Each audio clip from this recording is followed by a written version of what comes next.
Welcome back to our mini-series on WSL and Wing Chun. This time I'm going to focus on footwork, or at least the general principles of footwork. In the WSL system, we define our footwork as having 5 variables. We can move forward and attack our opponent, which is what we call xiangma. Occasionally in combat you are forced to move backwards, not that you want to, but it might be that you're caught off guard or there's a lot of pressure and your first reaction is a backward one. We would generally call that halma, backward step or backward horse. We don't use that too often, and we try not to for the obvious reasons that if I'm backing up, I'm giving my opponent plenty of opportunity. The next and most important one is Tui Ma.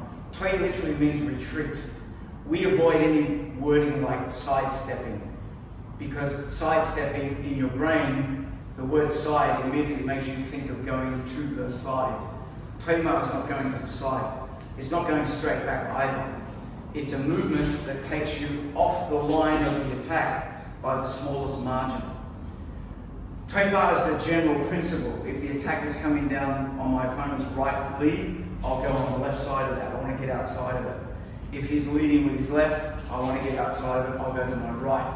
I will literally fall back and borrow his attack and angle myself so I can hit him with 2 limbs, but he can't reach me with 2 limbs. But within that framework, if you're already committed to moving forward or you've already moved back, you can't ask your enemy to stop while you go back into a neutral stance and then continue to do your Tui Ma. So the 2 variables are the shuffle, which is when we are keeping the same shape but just shifting the body, and when we long step, which is when we're shifting the balance from one side to the opposite side. But essentially that's the same method as the Tui Ma concept. The 4th and 5th ones, I'll touch on it briefly.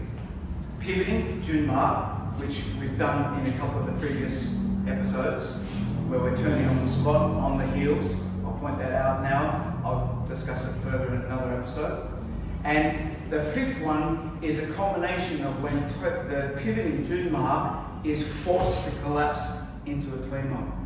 Without saying too much, if you don't pivot on your heels, that won't work, right? So when you've got an opponent attacking you, if you're in a neutral stance, then you will use basic Tui Ma. If I've already collided with my opponent and he rushes in, then I'll use shuffle step. If I'm somehow caught where my hands and feet don't match his attack, then I'll use long step. And these are the methods that we use to get out of the way. I don't know what he's going to do, so I've got to be able to do all of those. So if Kuen comes in and hits, I've got to be able to move in any direction by changing my footwork. So a little brief understanding of how WSL and Wing Chun functions.